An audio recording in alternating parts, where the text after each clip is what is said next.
Ebeu, penjaga air dan bayangan Buyaka. Pada masa yang sangat tua, jauh sebelum perahu pertama mengapung di air Sentani, hiduplah Buyaka, manusia pertama yang menapakkan kaki di tanah itu. Dialah anak pertama bumi dan langit, penguasa awal air dan hutan.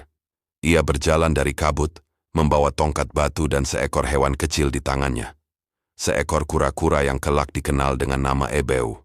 Buyaka dan Ebu hidup berdampingan.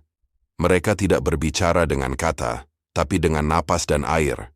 Saat Buyaka haus, Ebu menggali sumber.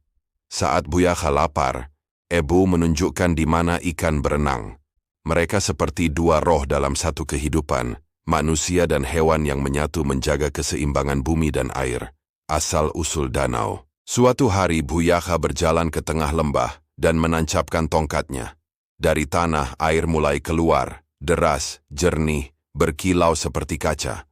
Air itu terus mengalir hingga menenggelamkan lembah, membentuk danau luas yang kini dikenal sebagai Danau Sentani. Buyaka tersenyum. Ia berkata, "Inilah tempat kehidupan akan tumbuh. Air ini akan menjadi darah manusia." Namun setelah itu, Buyaka menghilang. Ada yang bilang ia menyatu dengan air, menjadi roh danau itu sendiri. Ada pula yang percaya ia pergi ke dunia langit, meninggalkan bumi karena tugasnya telah selesai. Ebeu, si kura-kura tua, ditinggalkan sendiri. Kesedihan membuatnya menyelam ke dasar terdalam danau dan tak pernah muncul lagi. Sejak hari itu tak seorang pun melihat Ebeu di permukaan air.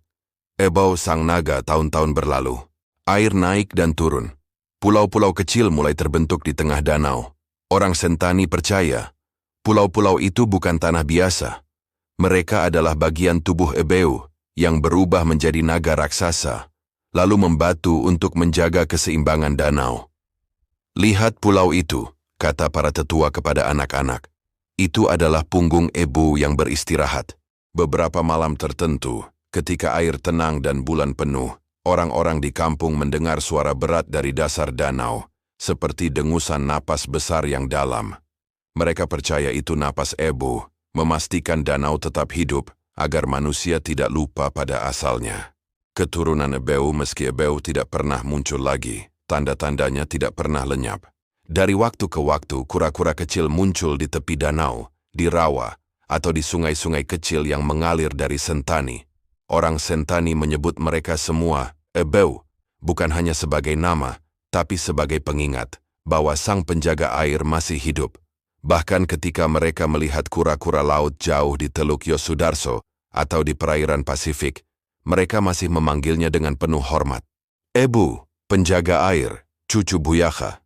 Karena bagi orang Sentani, setiap kura-kura adalah cerminan roh tua itu, lambang kesetiaan, kesabaran, dan keseimbangan antara dunia manusia dan alam. Keyakinan yang bertahan kini, Danau Sentani terus berubah. Perahu motor menggantikan dayung, dan suara burung bersaing dengan mesin. Tapi legenda Buyaka dan Ebeu tetap hidup di bibir para tetua. Setiap kali anak-anak bertanya, apakah Ebeu masih ada?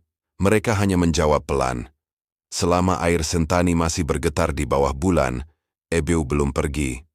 Penutup bagi orang Sentani, Buyaka adalah asal-usul manusia, dan Ebeu adalah jiwa alam. Yang satu menciptakan air, yang lain menjaganya. Dan selama air itu masih mengalir, entah ke sungai, laut, atau ke dalam hati manusia, maka Buyaka dan Ebu tidak pernah benar-benar hilang. Mereka hanya beristirahat di dalam pantulan langit di air Sentani. Demikian kisah Buyaka dan Ebeu. Masih banyak cerita misteri dari Danau Sentani. Kisah apa yang ingin kalian dengar? Tulislah di kolom komentar.